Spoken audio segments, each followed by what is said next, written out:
जी, नमस्कार। जी, जी, बताएँ सर आपका जो डाउट था।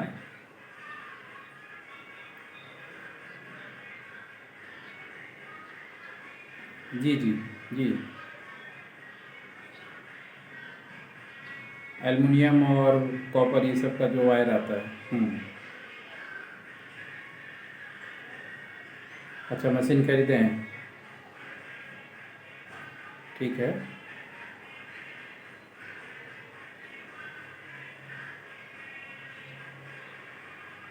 नहीं, नहीं, इससे पीसीबी का नहीं होता है। देखिए पीसीबी जो कहाँ पे करना कहाँ पे है आपको? कौन से जगह पे? मुरादाबाद यूपी में है। और इसके लिए और कुछ पेपर वगैरह बनाए हैं क्या कुछ भी? जैसे देखिए कोई भी काम करना होता है ना, कोई भी बिज़नेस आप कीजिएगा, तो बिज़नेस करने के लिए कुछ डॉक्यूमेंटेशन लगता है। और कुछ डॉक्यूमेंटेशन ऐसा है जो लगता है कि कुछ प्रोडक्ट का क्राइटेरिया मैच करने के लिए। ठीक है। तो जैसे अगर मान लीजिए ये आप काम कर रहे हैं, तो दो चीज़ें आपको चाहिए होगा स्टार्टिंग में। एक आपको यूपी में आपका चलता है ट्रेड लाइसेंस या शॉप एक्ट का लाइसेंस। जी। हाँ, दोनों मतलब नाम एक ही है, नाम हो सके अलग अलग थोड़ा है। या शॉप एक्ट बोला जाता है, शॉप एक्ट का लाइसेंस, या ट्रेड लाइसेंस या गुमस्ता, तीनों का मतलब एक ही है। ये होता है कोई भी बिजनेस स्टार्ट करने के लिए। जैसे मान लीजिए आप ABC कोई भी कंपनी के नाम पे आप ये काम कर रहे हैं। ठीक है। मान लीजिए जो भी आप नाम रखना चाहते हैं, तो अपने लोकल जो यूपी गवर्नमेंट है वहाँ से आपको एक शॉप एक्ट लाइसेंस निकालना पड़ता है कि मैं ये काम कर रहा हूँ, स्क्रैप का, वायर स्क्रैप का काम कर रहा हूँ। ठीक है। ये निकालने के बाद आप उस पर उस नाम से अपना करेंट अकाउंट ओपन करवा लीजिए। और 40 लाख तक जीएसटी फ्री है। 40 लाख जब तक आप काम करेंगे तब तक जीएसटी की ज़रूरत नहीं भी है। मगर अगर मान लीजिए ये कॉपर अगर वायर कहीं बाहर से आप मंगा रहे होंगे ट्रांसपोर्टेशन के माध्यम से, तो फिर कहीं आपको जीएसटी नंबर मांग सकता है, तो फिर जीएसटी लेना पड़ता है, मगर उसमें आप नील रिटर्न फाइलिंग कर सकते हैं।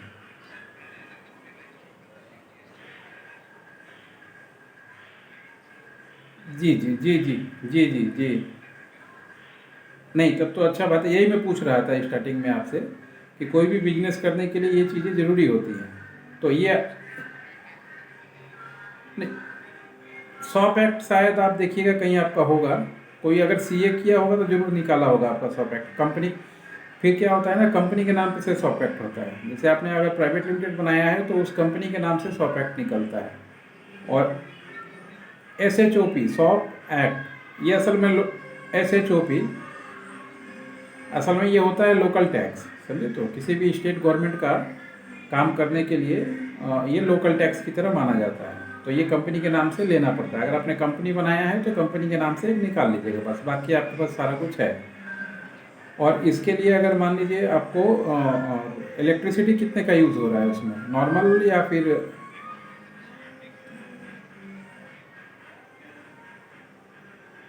अच्छा जी।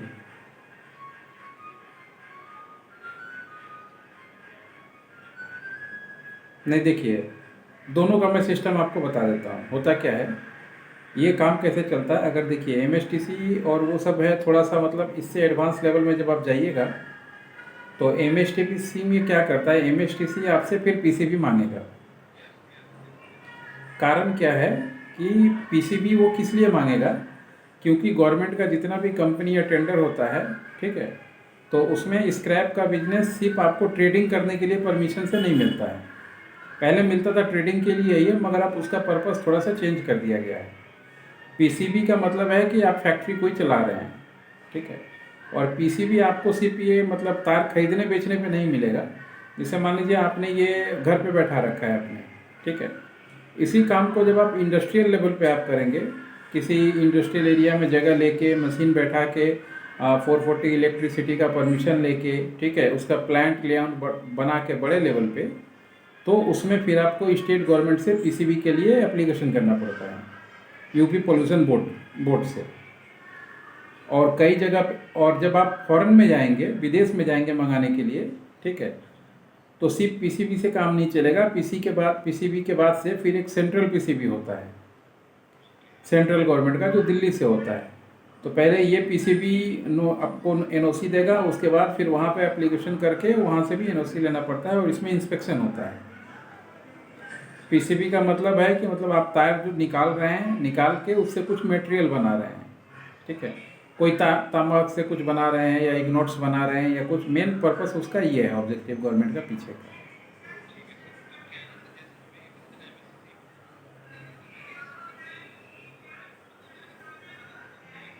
हम्म हम्म हम्म हम्म। हाँ, पीसीबी के लिए आपको फैक्ट्री दिखाना पड़ेगा ना। देखिए लोकल में ऐसे आपको दो जगह से बनता है। यूपी का आपका है, तो आपका यूपी का पोल्यूशन बोर्ड का ऑफिस है लखनऊ में, वहाँ पे एप्लीकेशन ऑफलाइन ऑनलाइन दोनों तरीके से होता है। मगर इसमें क्या है, देखिए ये हो गया आपका फैक्ट्री खोलने वाली बात, ठीक है। सिर्फ पीसीबी दिखने में ऐसा है, मगर पीसीबी के पीछे भी आपको 10 लाइसेंस छुपा हुआ है। पीसीबी तभी मिलेगा जब आपको मान लीजिए फैक्ट्री लाइसेंस मिलेगा। पीसीबी तभी मिलेगा जब आपका जो लैंड है वो एग्रीकल्चर ना होकर कमर्शियल में होगा। और ये सब का लेआउट बना के आपको एप्लीकेशन करना पड़ेगा। वो लोग इंक्वायरी में आएंगे, अगर मान लीजिए कोई ये सारा चीज़ ठीक रहता है तो एनओसी देंगे, नहीं देंगे अगर एनओसी मान लीजिए कोई उनको डिस्प्यूट नज़र आता है तो वो लोग फिर 6 महीने का टाइम देते हैं कि 6 महीने में आप ये लोग जो जो भी इनपुट्स देंगे वो आप उसको ठीक करके फिर उनको वेरिफिकेशन के लिए बुलाना है। अगर उतने टाइम में आप नहीं कर पाएंगे तो गवर्नमेंट वो पैसा अपना हजम कर लेगी, फिर से आपको री एप्लीकेशन करना पड़ेगा।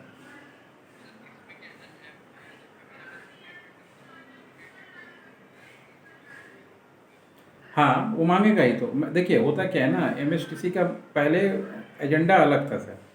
अभी एजेंडा क्या है कि इसके माध्यम से गवर्नमेंट जो है अपना डाटा दिखाती है कि हम लोग एम्प्लॉयमेंट जनरेट कर रहे हैं, ठीक है। और आपको फैक्ट्री सिस्टम में वो ढाल रही है, ट्रेडिंग के पर्पज़ से आपको नहीं देगी। ई पीसीबी मानने का मतलब यही होगा, जैसे मान लीजिए आपने तार खरीदा बेच दिया, ठीक है, तो उसके लिए आपको कोई पोल्यूशन का लाइसेंस नहीं मिलेगा।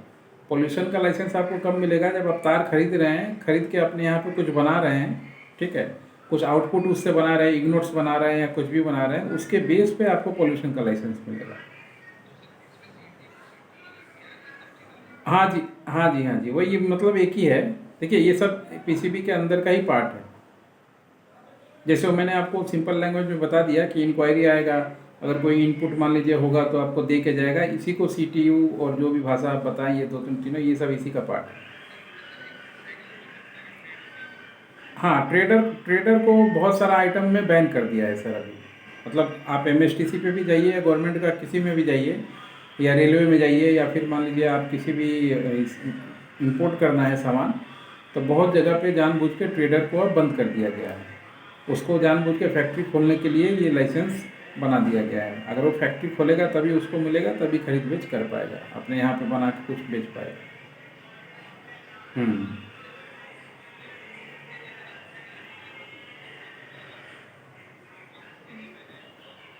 हम्म। किसी थर्ड पार्टी के साथ। हम्म। ये तो थर्ड पार्टी का देख लीजिएगा, उसका आपका बिलिंग वगैरह थोड़ा मेंटेन करके रखना पड़ेगा। वो आपको एनओसी देगा कि आप उसका क्वांटिटी कितना आप मंगा सकते हैं, नहीं मंगा सकते हैं, और ये क्वांटिटी डिसाइड होता है कि उसके यहाँ पे कितना रिसाइकलिंग पावर है उसका। हाँ, तो उसके पास मान लीजिए 1000 टन होगा तो 200 आपको दिया है, बाकी खुद रखा होगा। हम्म। वो तो बात का मुद्दा है, मगर मंगाना तो कागज़ उसी पे देखा, क्योंकि स्टॉक तो वही मेंटेन करेगा ना। स्टॉक को तो दिखाना तो उसी को पड़ेगा सरकार को, क्योंकि जब वो आपसे एनओसी साइन कर रहा है, रिसाइकलिंग का दे रहा है आपको, तो स्टॉक उसको भी दिखाना पड़ेगा, इनवॉइस आपको भी जनरेट करना पड़ेगा। हाँ, ये डॉक्यूमेंट पे आप इंपोर्ट करके उसको दे सकते हैं। आपका लाइबिलिटी है कि उसको ही देना है, ये लाइबिलिटी आप लाइबिलिटी के अंदर में है। हाँ, बाकी सब आपके पास है, आपने उससे एग्रीमेंट कर लिया तो उसके बेस पे आपको वो ऑथराइज कर रहा है।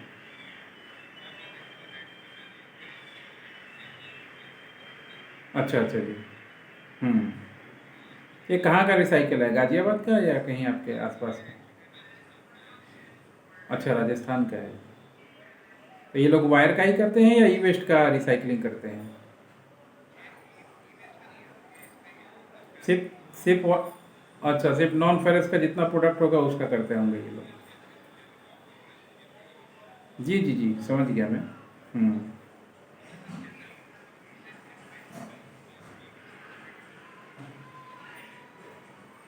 हम मंगा सकते हैं, मगर एक बार जो भी आपका CHA होगा ना, ठीक है। देखिए, ये जो बिजनेस का पूरा मुद्दा है सर, हर एक जगह पार्ट बाई पार्ट होता है, ठीक है। हम लोग थोड़ा जानते हैं इस वजह से हैं क्योंकि ये सारा काम हम लोग करते हैं। मगर कभी कभी क्या होता है, प्रोडक्ट स्पेसिफिक टू स्पेसिफिक बहुत सारी चीज़ें होती हैं। तो जो भी पोर्ट पे आप मंगाइएगा, आपका पोर्ट होगा शायद, आप अगर मंगाएंगे तो गुजरात मंगाएंगे या मुंबई मंगाएंगे, यही दो जगह होगा। तो वहाँ का एक CHA पकड़िएगा, वहाँ का लखनऊ यूपी का CHA मत पकड़िएगा। वहाँ वो पोर्ट पे जो काम करता होगा उसी का CHA पकड़िएगा, तब आपको वो अंदर का ये सब इनपुट जो है और भी आसानी से हैंडल कर लेगा। हम्म हम्म हम्म हम्म। वहाँ से कहीं भी ले जाइए, कोई दिक्कत नहीं है। मेन है जो आपको दिया है उसको कागज़ में दिखाना पड़ेगा, क्योंकि स्टॉक का भी बहुत बार ऑडिट होता है और ऑडिट में दिखाना पड़ता है। हम्म हम्म।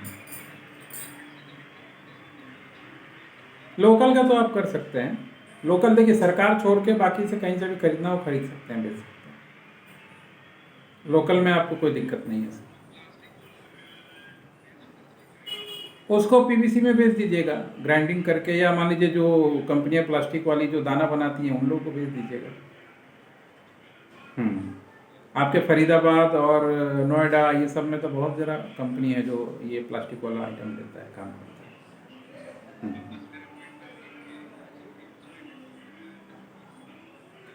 हाँ।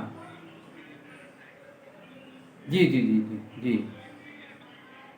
हाँ हाँ, MSTC अब आजकल उसी को एंटरटेन करता है। इसमें देखिएगा ERP लिख देगा, ई वेस्ट लिख देगा, PCB लिख देगा, ऐसा 4-5 वर्ड लिखा मिलेगा आपको। यही यही यही पूरा सिस्टम जो हो गया ना, यही EPR हो गया सर। हाँ, जो आपको पूरा मैं बताया, इसी को आप EPR बोल दीजिए, या PCB बोल दीजिए, या CPCB बोल दीजिए, जहाँ भी जो मांगे मतलब यही है। हम्म।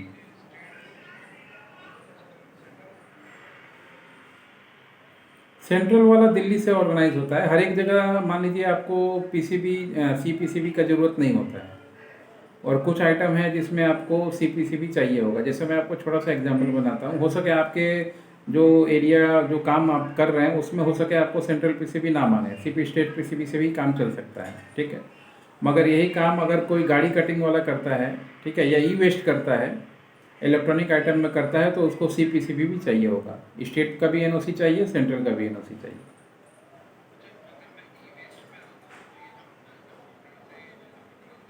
हाँ हाँ हाँ हाँ। हाँ, ये पूरा ई वेस्ट, ई पूरा ये हो गया, फिर से आपका टावर हो गया, ये सारा कुछ TV हो गया, तो लैपटॉप, ये सब ई वेस्ट में ही आता है। जी जी, इसके लिए CPCB और PCB दोनों चाहिए होता है। हम्म।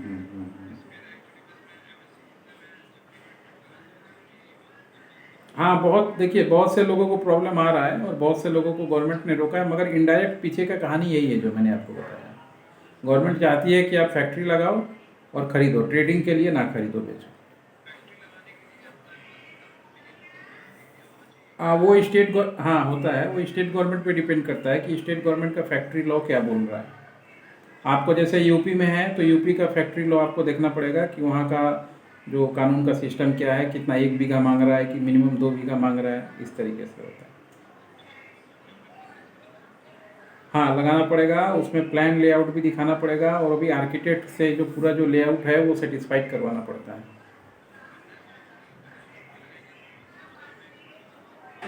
देखिए, लाइसेंस एक ही है, ठीक है। कैपेसिटी आपके ऊपर है कि आप दिन का 1000 टन दिखा रहे हैं, 500 टन दिखा रहे हैं, 200 टन दिखा रहे हैं, वो मुद्दा अलग है, मगर लाइसेंस सबका प्रोसेस एक ही है। हम्म। कैपेसिटी क्या होता है, कैपेसिटी मतलब रॉ मटेरियल रखने का जगह, बेचने का जगह, ये सब चीज़ों पे डिपेंड करता है। हम्म।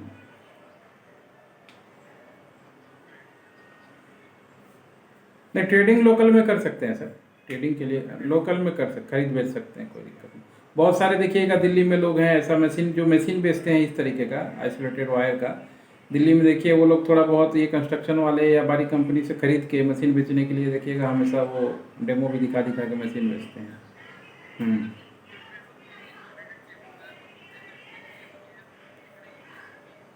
नहीं नहीं मांगेगा, पॉल्यूशन सर्टिफिकेट मांगेंगे।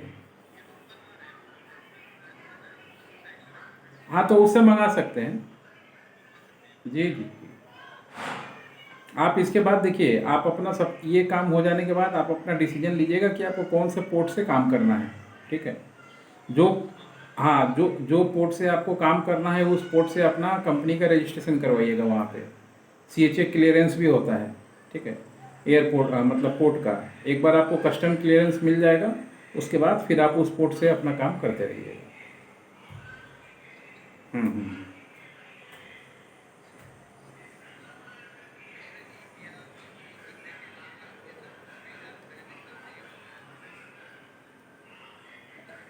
ऐसा कोई बात नहीं है। देखिए बहुत बार होता है क्या है कि जो मान लीजिए ये सब बेसिक लाइसेंस कर रहा है हो सके इसको इसका जानकारी ना हो। ठीक है। और बहुत बार हो सके कि इसमें टीम चाहिए होता है। मेन बात ये है कि ये काम ऐसा है कि आपको अपना भी आदमी चाहिए 2-3, क्योंकि ये डिपार्टमेंट टू डिपार्टमेंट दौड़ने वाला काम है। एक ही काम के लिए हो सके आपको 10 बार बुलाएगा, ये चीज़ इसमें ज़्यादा होता है। गवर्नमेंट का अलग अलग फीस है, 1,20,000 1,30,000 यही हिसाब रहता है अलग। हम्म। हम्म। उसके बाद ऊपर का दक्षिणा रहता है, समझ ही रहे हैं। थोड़ा कॉम्प्लिकेटेड चीज़ में गवर्नमेंट असल में देखिए सरकार तो हमारी बोलती है कि हम बिजनेस करें लोग आगे बढ़ें सब, मगर गवर्नमेंट का ऑफिशियल नहीं चाहता है कि कोई धंधा चालू करे। आप चालू कीजिएगा 50 पहले ही गिद्ध की तरह आ जाएगा वहाँ पे अपना हिसाब बैठाना। सेटिंग का बात है, कभी मान लीजिए 20, 40, 50 इसी के बीच में होना चाहिए। सब मिला के आपका 1.5-2 में हो जाना चाहिए, इससे ज़्यादा नहीं लगना चाहिए। नहीं नहीं नहीं नहीं, हर एक स्टेट का अपना अपना फैक्ट्री लॉ है, लेबर लॉ है। नहीं तो गुजरात बिना फैक्ट्री दिखाए कहाँ बनेगा। जहाँ भी आप फैक्ट्री बना लीजिए तो देखिए बहुत सारा स्टेट गवर्नमेंट जो है जैसे तेलंगाना, आंध्र प्रदेश, ये लोग क्या करता है एक एक दिन में लाइसेंस देता है, बोलता है ठीक है, मगर लाइसेंस लेने के लिए पहले आपको तो इंफ्रास्ट्रक्चर अपना रेडी करना पड़ता है ना। अब गुजरात में क्या है, गुजरात में मान लीजिए गवर्नमेंट क्या करती है वहाँ की, बहुत सारा ऐसा शेड ऐसा सिस्टम वहाँ पे वाटर कनेक्शन ये सारा कुछ पहले से दे के रखती है। तो जिसको भी सिर्फ जाना है हैंड ओवर टेक ओवर करना है काम करना है तो उनका काम जल्दी हो जाता है। हमारे यहाँ आप ये पूरा जोन में पकड़ लीजिए तो ऐसा कोई सिस्टम नहीं है, खुद ही गड्ढा खोदना पड़ता है। ये चीज़ है।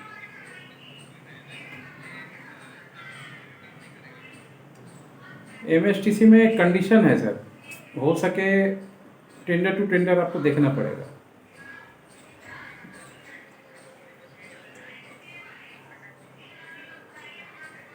नहीं बहुत बार क्या होगा ना, पता चला आपको हाँ बोल दिया आपने, बिडिंग अमाउंट दे दिया, फिर ना बोल दिया तो वो तो पैसा फंसा लेगा ना।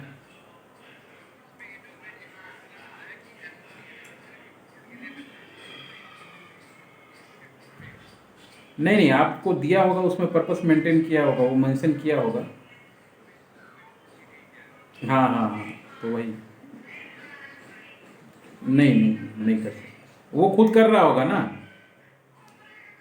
वो वो खुद कर रहा होगा सर, MSTC में इंडिया में या मान लीजिए मिलिट्री वाले में वो खुद कर रहा होगा, ले रहा होगा। हम्म हम्म हम्म हम्म हम्म, हम्म। और वो इस बात को जानता है इसीलिए आपको दिया है बाहर का। देखिए जो काम कर रहा है जो फील्ड में है उसको तो सारा खेल पता है ना, मगर होता क्या है वो पत्ता खोलता नहीं है कोई।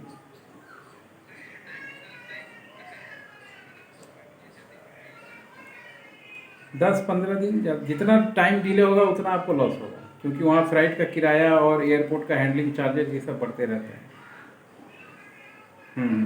रेंट वगैरह बहुत लेता है वो लोग। तो पहले ये जो CHA होगा उससे जितना आपका अच्छा CHA होगा उतना अच्छा डॉक्यूमेंटेशन करा के जल्दी वो क्लियर करवाएगा।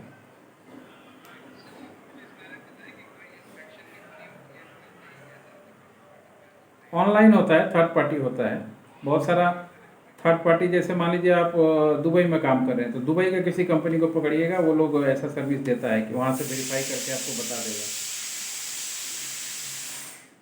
ये इंटरनेट पे मिल जाएगा आपको, थर्ड पार्टी इंस्पेक्शन बोल के, एक्सपोर्ट थर्ड पार्टी इंस्पेक्शन बोल के मारिएगा तो बहुत सारा कंपनी का डिटेल आ जाएगा आपके सामने।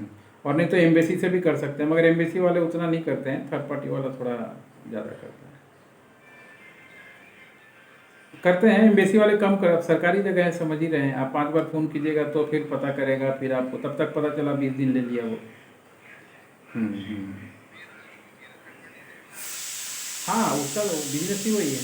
अगर उसमें वो घोटाला करेगा तो उसका कंपनी फिर आगे से कौन पूछेगा उसको।